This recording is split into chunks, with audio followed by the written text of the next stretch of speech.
ल हामीलाई सबभन्दा पहिले चाहिँ फ्रेम चाहिन्छ। यो चाहिँ फ्रेमको आर्म अनि यसको टप प्लेट अनि यसको बटम प्लेट अनि चाहिँ यो आर्म्सहरूलाई चाहिँ विथिन चाहिँ हैन प्लेसमा होल्ड गर्ने यो चाहिँ होल्डरहरू भयो दुईटा। अनि यो चाहिँ यसको ब्याक साइडको बटम प्लेटमा लाग्छ। यो पछाडि चाहिँ हैन फ्रेममा चाहिँ ड्यामेज कम होस् भनेर। अनि चाहिँ अब चाहिँ यो चाहिँ टिप्यू है एन्टेना माउन्ट हो।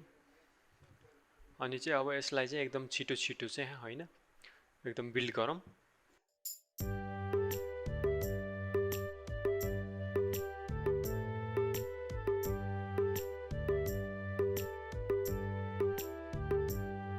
फ्रेम चाहिँ अब रेडी भयो।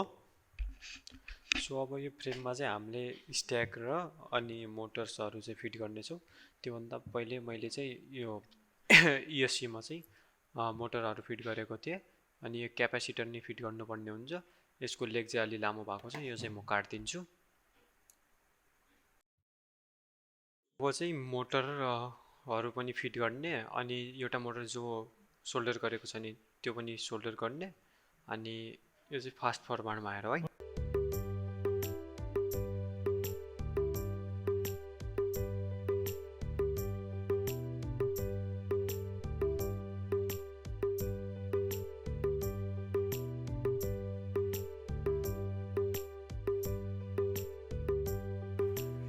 अब हामीले फ्लाइट कन्ट्रोलर पनि कनेक्ट गरिसक्यौँ। त्योसँग चाहिँ बजर पनि अनि मोटरहरू हेर्न सक्नुहुन्छ। अनि फ्लाइट कन्ट्रोलर चाहिँ हैन यो फरवर्ड डाइरेक्सनतिर फरवर्डमै राख्नुपर्छ। यो सबै अब चाहिँ हामी यो ESC को कनेक्टर चाहिँ फ्लाइट कन्ट्रोलरमा कनेक्ट गर्नेछौँ। यसले चाहिँ हैन कनेक्सन काम गर्छ। पहिले चाहिँ सोल्डरिङ हुन्थ्यो, आजकल चाहिँ कनेक्टरहरू युज हुन्छ। अनि चाहिँ यिनीहरूलाई चाहिँ यता टक्क हैन बेडेर राम्रोसँग चाहिँ फ्रेमको चाहिँ टपमा प्लेस गरिदिने। अनि यति भइसकेपछि अब चाहिँ हामीले रिसिभरका लागि जोडेको तार चाहिँ रिसिभरमा चाहिँ कनेक्ट गर्नेछौँ। रिसिभर निकालिहालौँ पहिला। यहाँ हेर्न सक्नुहुन्छ रिसिभर। सो यो रिसिभर चाहिँ जम्परको R1F हो, F पोर्ट सपोर्टेड हैन। यसको एउटै वायरमा चाहिँ टेलिमेट्री पनि हुन्छ। सो अब चाहिँ यसमा हामी सोल्डरिङ गर्नेछौँ। यो नि फास्ट फरवर्ड गरिदिउँ।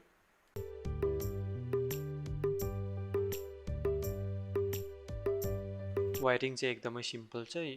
यसको चाहिँ वायरिङ डायग्राम चाहिँ यसको रिसिभरको बक्समै आउँछ हैन। रिसिभरको बक्समै आउँछ, त्यस अनुसार चाहिँ कनेक्ट गर्नु होला। यो फर्स्टवाला चाहिँ हेर्न सक्नुहुन्छ, रेड भनेको चाहिँ हाम्रो 5 भोल्ट अनि ब्ल्याक भनेको चाहिँ हाम्रो ग्राउन्ड अनि सेन्टरको चाहिँ हैन मिडलको 1 यो चाहिँ हाम्रो सिग्नल वायर हो। अब यसलाई चाहिँ हामी टक्क हिट सिङ्क लाउनेछौँ। हिट सिङ्क अब चाहिँ हिट सिङ्कलाई पनि हिट गर्नुपर्छ। यहाँ हेर्न सक्नुहुन्छ टक्क एकदम राम्रो भएको छ रिसिभर, एकदम वाटरप्रुफ भएको छ।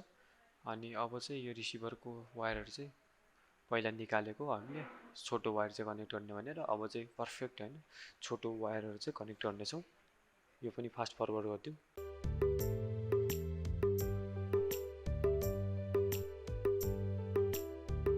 हेर्न सक्नुहुन्छ हामीले एकदम पर्फेक्टली हेर्न सक्नुहुन्छ पर्फेक्टली कनेक्ट गरेका छौँ रिसिभरलाई।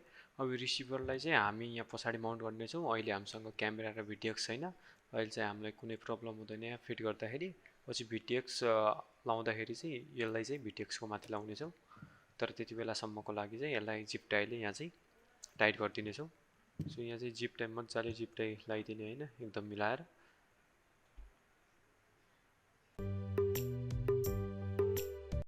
हामीले चाहिँ हेर्न सक्नुहुन्छ एउटा जिप टाई भर्टिकल पनि लगाएको छौँ, किनभने अब यसमा चाहिँ हामी हिट सिङ्क लगाएर एन्टेना लगाउने चाहिँ एकदम सिधा हुन्छ टक्कै। अनि यो चाहिँ प्रोपेलरहरूको बिचमा चाहिँ आउँदैन फ्लाइ गर्दाखेरि, त्यसैले चाहिँ यहाँ जिप टाई लगाएर यसको माथि चाहिँ हामीले हिट सिङ्क लगाएर एन्टेनालाई फिक्स गर्न लागेको।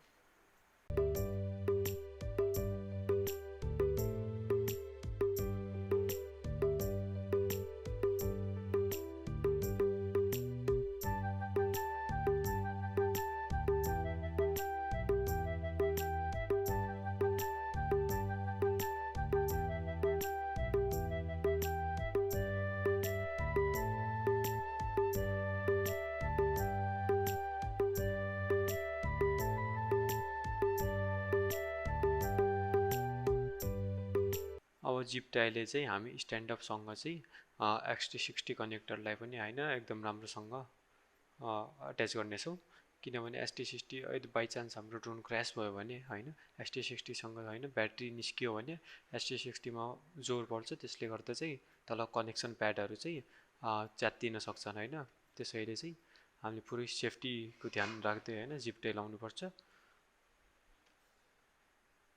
अनि एकदम मजाले कनेक्ट भएपछि जिप टाइ काट्दिने अनि यति भइसकेपछि चाहिँ अब हाम्रो ड्रोन चाहिँ लगभग रेडी भयो यो चाहिँ अब टप प्लेट चाहिँ माउन्ट गर्नुपर्छ हामीले यसमा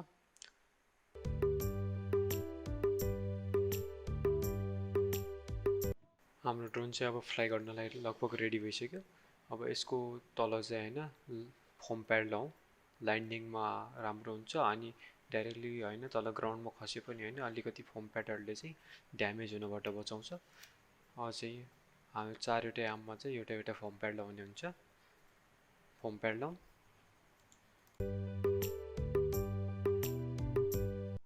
हामीले चाहिँ यो फोम प्याडलाई हैन एकदम इलेक्ट्रिकल टेप लगाएर सेक्युर गरिदिएका छौं यो हराउनु पनि हराउँदैन अनि सेक्युर आफ्नो ठाउँमा इन्ट्याक्ट रहन्छ र आजको भिडियोको लागि यति नै अब अर्को भिडियोमा चाहिँ हामी यसको प्रोग्रामिङ देखाउने छौं थ्यांक यू